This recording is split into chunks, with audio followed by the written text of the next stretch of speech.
I'm WenLin. Russ is my dad. I used to be much more stony-faced. Then I had kids. I will be very surprised if I get through this without cracking, so thank you in advance for your patience. Thank you everyone. This is pretty incredible. Everyone for coming at short notice during a very, very busy time of year. Thank you also for coming to visit Dad in hospital over the last week. In fact, there were so many of you who came every day that my brother Wenming and I regularly got sent downstairs to make space within the 5-person visitor quota in the hospital ward.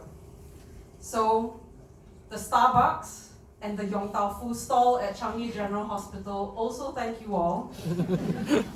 Their February week 1 2024 sales performance is looking great. My favorite Yong Tau Fu stall. That was a little joke in a style you might recognize. But the sense of gratitude I have been feeling that has been holding me together at this difficult time is real and is overwhelming. I heard so much gratitude over the last week from many of you for what Dad did, for what Dad was. Gratitude for his stalwart leadership at work and taking all his corporate experience to a church setting to bring renewal and growth. Gratitude for his wise and funny advice about what to expect in marriage and how to navigate the jungle gym of building one's career. Gratitude for his generosity with his time and his listening ear when the chips were down. And a few quotes from what my own friends texted me. For his kindness during my very awkward years. Uncle Russ always had the warmest smiles and the most legendary dad jokes. For having me at the family table for Chinese New Year reunion dinner when I was very far from home. And maybe my favorite, for being a big part of the absolute worst hangover of my life. That evening is also one of my best memories ever. For me, I am grateful to God and I am grateful to Dad for so much. One of the many running jokes between Dad and me was that every now and again he would tell me, you know, you should have done a better job at picking your parents. And as I get older, it gets clearer and clearer that me picking a dad for myself, a better dad for myself, would be impossible. I am grateful to my dad for all the time he gave me. He read to me. He showed me so many places in the world long before I went backpacking around the world as a 30-year-old. He is the reason you can parachute me in anywhere. And I can find you the city's best theaters, cinemas, art museums, and seafood markets. My dad would never describe himself as a foodie, but as I was digging through old photos late last night for the slideshow, I would confidently say that my dad is the reason I can read a menu in any language. And according to my husband, Amir, I can somehow always pick all the best dishes within 30 seconds. I am grateful to my dad for helping me find my husband, Amir, the love of my life. Not through any uncle matchmaking, but through his own living example, his intellect, his work ethic, his chivalry. He made me so bloody difficult to impress. It did mean that I was single for many years because I was too intimidating to many boys. This is not false modesty. I was given this very direct feedback by multiple boys. But it paid off. In addition to winning the dad lottery, I also ended up winning the life partner lottery.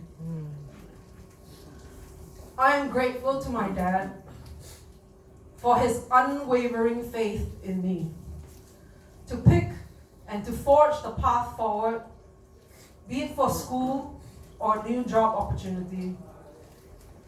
Dad came to every creative performance and competition I ever took part in.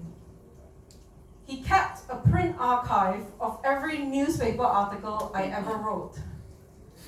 He printed out my entire blog about my backpacking adventures and sent it to his book publisher. This was maybe very, very cringe, as my kids would say. But really, any kid should be so lucky. And sometimes I think Dad had more faith in me than he had in God. I don't mean this as a compliment to myself. My point is that I never once saw in my life, my point is that I never once in my life felt my dad doubt me. But there were moments I saw him wrestle really hard with God. I saw it when he cared for his very sick parents, especially in the last chapter of their very difficult lives. He struggled with a God that would allow for such suffering. I saw it again over the last few years of his own life, when it looked like many of his own life battle injuries might send him down a similarly torturous path. But I am here to tell you today that I saw my dad dig deep, so deep, beyond his doubts, beyond his darkness, beyond his exhaustion, to once again strain his spiritual muscle to breaking point, to place his faith in God, to continue fighting the good fight right to the end. And I am here to tell you today that God has honored his faith. I am so grateful to God that God granted death, the death that Dad wanted, for as long as I have known him.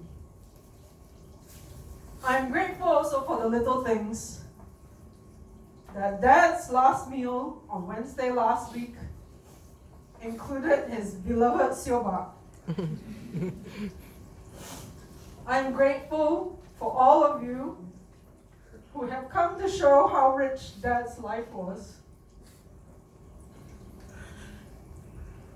For those of you who received the privilege of Dad's hospitality, his warmth and wisdom, his advice, his time, his faith in you, and by that really I mean his faith in all of us here. Despite all the darkness in the world, he also saw very clearly. Let us too honor his faith. Show and tell your loved ones that you love them. Invite someone to your table. Share the things you love with them. Hold time and space for them. Have a little faith in them and their dreams on the days that they struggle to believe in themselves. And super pragmatically, I am here today to ask you to speak to someone about sorting out your wills, your lasting power of attorney, your advanced care programs, your advanced medical directives, instructions for your last rites. It will feel very, very cringe to have detailed conversations about planning your death. But I am here today to tell you the only real anxiety and stress I have felt over the last week, genuinely, is writing this eulogy. And any kid should be so lucky. Mm. Thank you. Okay.